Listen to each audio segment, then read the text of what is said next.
Estamos con Juan Álvarez Neme, que acaba de estrenar su cuarta película, el documental La Fundición del Tiempo. Gracias por venir. Gracias por la invitación. Contame, Juan, cómo son para vos estos días de estreno. ¿Cómo los vivís? Y yo soy de las personas que sufre con los estrenos. Entonces... ¿Preferirías que no pasaran? Bueno, pero por otro lado, es una película para estrenarla, entonces nada, tenés que lidiar con ese momento y bueno. ¿Y qué haces? ¿Te quedás en la sala viendo la primera proyección o sos de que salís? Me voy. ¿No vas directamente? No, la presento y me voy. ¿Y te quedas afuera, Ah, esperando a ver qué es lo que sucede? Si hay una botella de whisky cerca, mejor. Sí.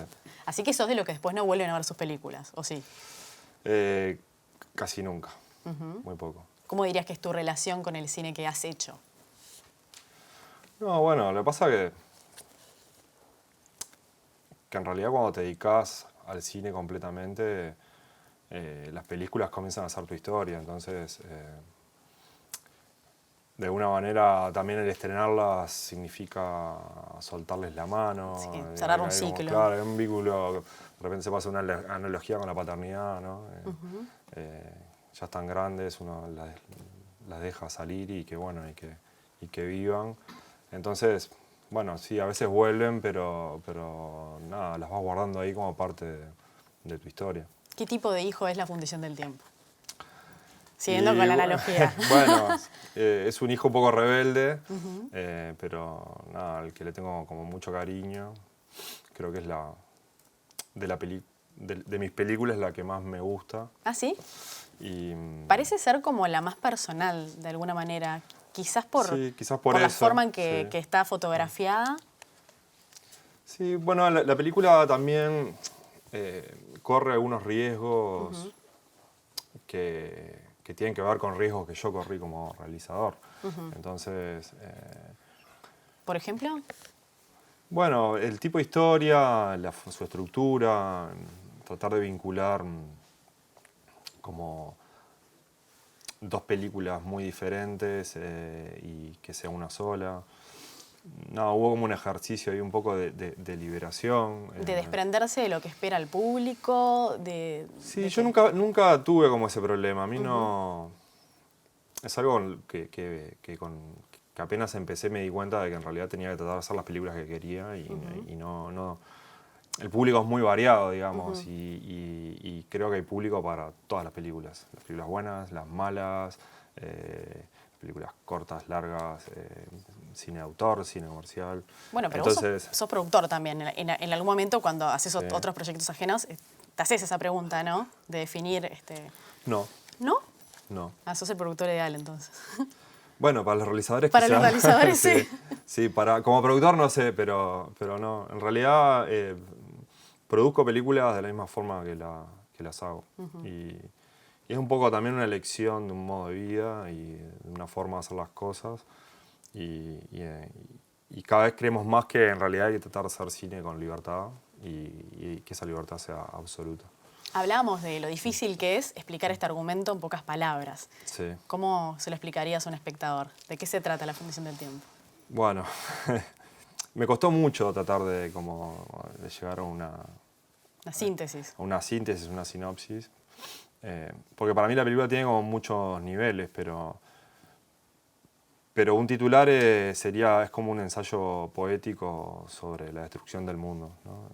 Eso sería para mí como una línea que la define a la película. Luego ya en la historia retrata dos hombres en las antípodas del planeta que hacen dos ejercicios diferentes de reconstrucción. Uno trabaja con un árbol irradiado por la bomba atómica de Nagasaki y el otro es un domador de caballos que intenta capturar un padrillo para domarlo. ¿Y qué vino primero? ¿Vos tenías el concepto y fuiste a buscar los personajes o te topaste con alguno de estos personajes y ahí tuviste ganas de hacer una película? En realidad la película inicial era sobre el domador. Y ¿lo conociste y dijiste este tipo? Sí, yo lo conocí hace muchos años y en realidad era un documental fallido que había intentado hacer en la escuela de cine hace muchísimos años. Y bueno, me reencontré como con el material que tenía. ¿Pero era el mismo germen, esa primera idea que tuviste en la escuela de cine? Sí, en el año 96. y bueno, un poco la retomé, empecé a escribir Y luego, nada, yo conocía la historia de este doctor de árboles de Nagasaki. ¿De haberla leído o cómo llegaste a ella? Sí, sí, tenía como unas imágenes que llegaron a mí del proyecto que él tiene, que se llama el Kaki Tree Project, que en realidad es como una organización artística que a través de la entrega de árboles a todo el mundo intenta como generar un mensaje de paz, ¿no? Claro, expliquemos bien. En realidad, él empieza a curar árboles enfermos por la bomba, por la radiación. Son árboles de kaki, uno de los pocos que sobrevivieron. Claro, cuando la bomba estalla en Nagasaki y en Hiroshima sucedió lo mismo, sobreviven algunos árboles. Y esos árboles, cuando las ciudades se vuelven a reconstruir, digamos, quedan parados. Pero todos quedan enfermos, digamos. Claro. Tienen generalmente una parte quemada, que es de donde le llegó la radiación. Y este señor, junto a otros, empezó como a curarlos. Y a partir de los frutos de este árbol de kaki, empieza a generar una segunda generación de árboles y se los empieza a regalar a niños. Claro. Y bueno, un poco la anécdota de esta parte es este señor trabajando con los árboles. ¿Y cómo llegaste a él? ¿Fue difícil contactarlo, proponerle que se transforme en un personaje de una película, Sí, que todo acepte? fue difícil. O sea, Ir a Japón. Ir a Japón ya es difícil, imagínate con la barrera cultural, todo lo que viene atrás. Claro. Y realmente fue complicado, tuvimos que viajar 2 veces. Pero, ¿Por qué 2 veces?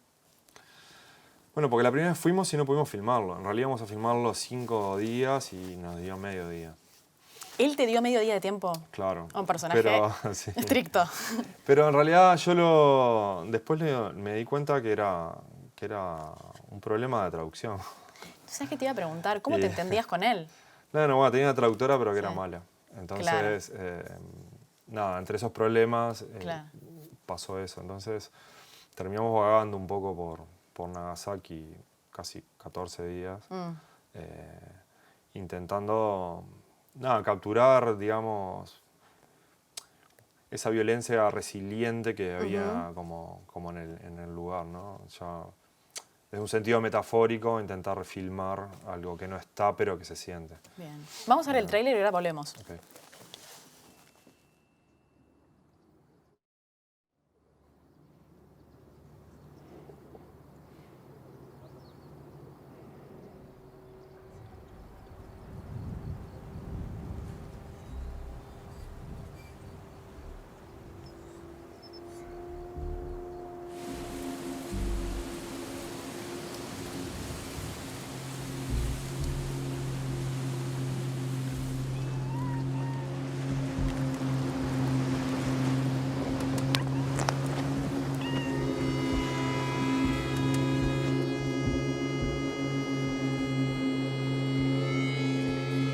やはり、いろんなところにね、私は原爆でこうやって被爆して痛い思いしてでもこうやって頑張ってるんだよ、そういったその命の尊さとか、あとはそういった木のね、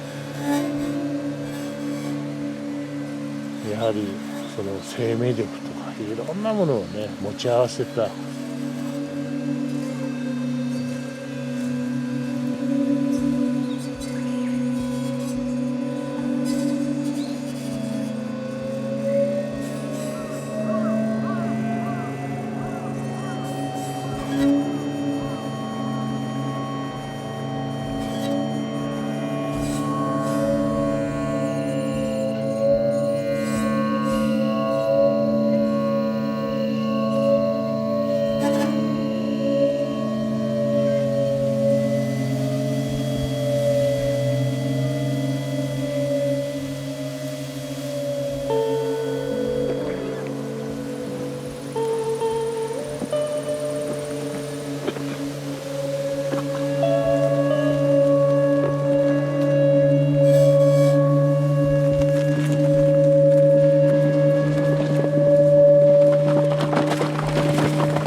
¿Cómo era un día de rodaje habitual?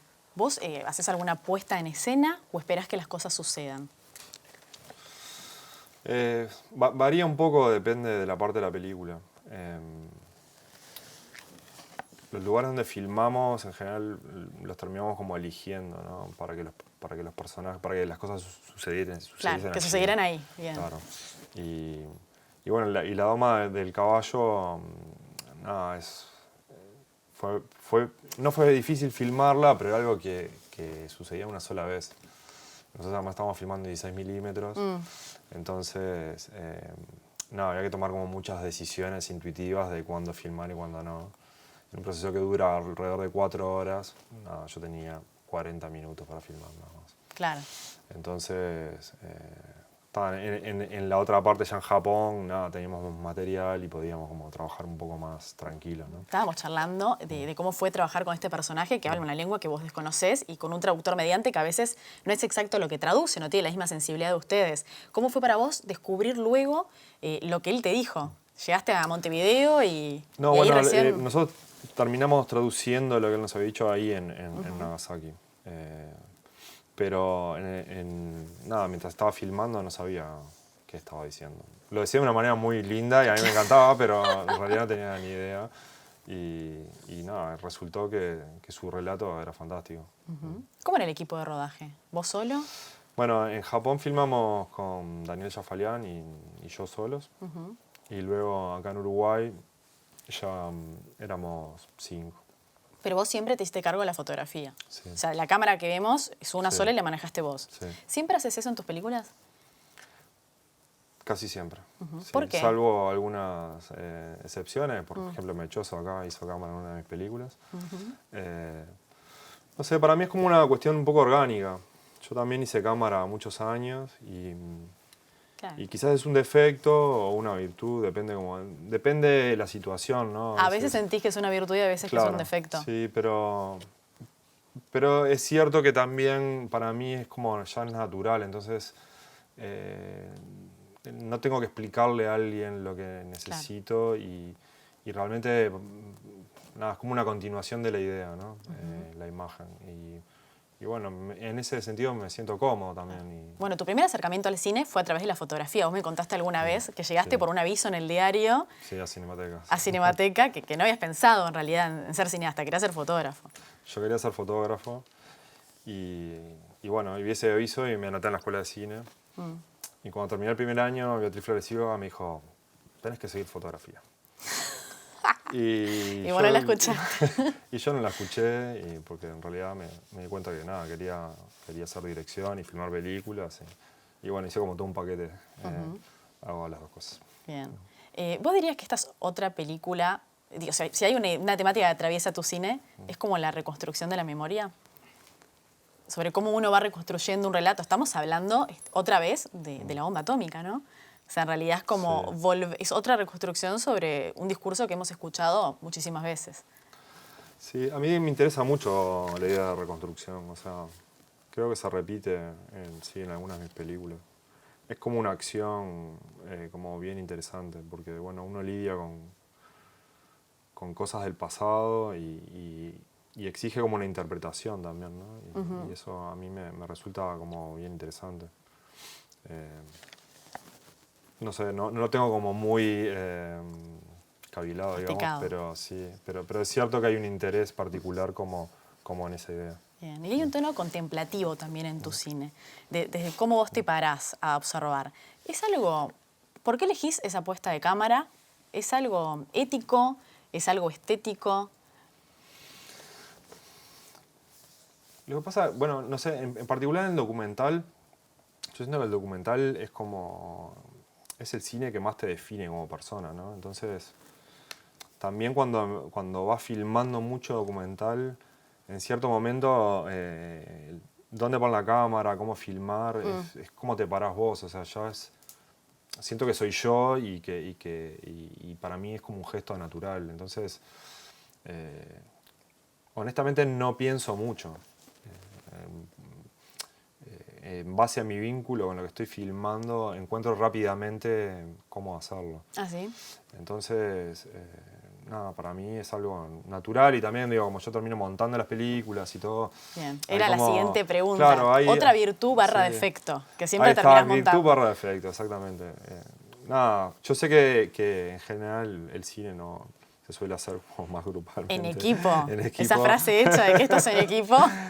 Claro. Solo Jafalián y vos, digamos. Sí, bueno, y Virginia. Y Virginia, la productora. Nada, para mí es parte de un todo. No sé, a veces siento que hacer cine tiene que ver un poco más como con la escultura, nada, me gusta como trabajar con la materia. Pero al vos encargarte de todo también del montaje, ¿no sentís que, no sé, alguna instancia en que te querés desprender o, Sí, o claro. que estás muy contaminado o que necesitas la mirada afuera? ¿Hay alguien que vos consultes? ¿Tenés? Sí, claro, y llamo amigos, para eso están. Amigos Entonces, cineastas. Claro. Entonces, ¿Se puede saber quiénes son tus tres manos derechas en las opiniones, por ejemplo? Bueno, trabajar con Jafalián ya es una ventaja porque nada, confío como mucho en su mirada. Nada, nosotros trabajamos juntos en todo el proceso, entonces ya de por sí él es un gran como aliado. Y bueno, y después con Virginia también, ¿no? Vemos la película juntos y bueno, dependiendo de qué, algún otro más se ha colado. Claro. Bueno, El diseño sonoro es algo súper importante también en tus películas y musical. Acá es un trabajo doble de Jafalián que es tremendo. ¿Desde cuándo empezás a pensar? O sea, el sonido, ¿cuándo se mete en tu cabeza como cineasta? en el rodaje. Sí. Sí. Nosotros, yo aprendí a escuchar mucho mientras filmo. Entonces, después aprender que el sonido era muy importante. Entonces, nada, mientras estás filmando, estoy como muy atento a eso. Y también, de la misma forma que, bueno, Jafalián está pensando en cómo estamos filmando, yo estoy pensando en qué sonidos grabar. Claro. Entonces hay como una especie Al de revés. diálogo. Sí. Claro, que de complementario, que Sí. está bueno, ¿no? Que después en la postproducción se termina como de concretar y tal. Y realmente el sonido a veces es un poco menospreciado en las películas. Pero es un coloquio fundamental. Es la primera película uruguaya que gana una competencia oficial del Bafisi, festival Sí. súper importante. ¿Te abrió puertas esto? No lo sé, aún. O sea, sin duda que captás mucho la atención, pero bueno, todavía la película estaba como aplicando algunos festivales. Lo que sí, nada, fue como muy lindo entablar un vínculo con la gente del Bafisi. Para mí es un festival increíble. Creo que está bueno. También es como que me pone muy contento haber ganado un festival en Latinoamérica. O sea, me parece que nosotros tenemos que crecer un poco también en nuestra editorial sobre qué cine está bueno ver. Dejar de ver Europa. Y claro, y dependemos mucho de la validación europea, generalmente, en muchos sentidos. Entonces, nada, ojalá hayan cada vez festivales más grandes en Latinoamérica y bueno. Después de haber filmado en el exterior, algo que no muchos directores uruguayos han logrado hacer, ¿te cambia algo? O sea, ¿pensás, no sé, otra ambición, otras ideas de decir, bueno, ¿puedo tener otros escenarios también? Sí, puede ser. Sí. A mí que es como la idea de poder filmar en cualquier lado del mundo... O cualquier tipo de personaje, O cualquier ¿no? tipo de personaje es un poco liberadora, ¿no? O sea, Claro. porque, bueno, a la hora de escribir una película también tu mente ya empieza como a trascender lo local, ¿no? No es que necesariamente tenga que pasar, pero sí se vuelve como interesante porque nosotros también tenemos muchas influencias culturales de afuera.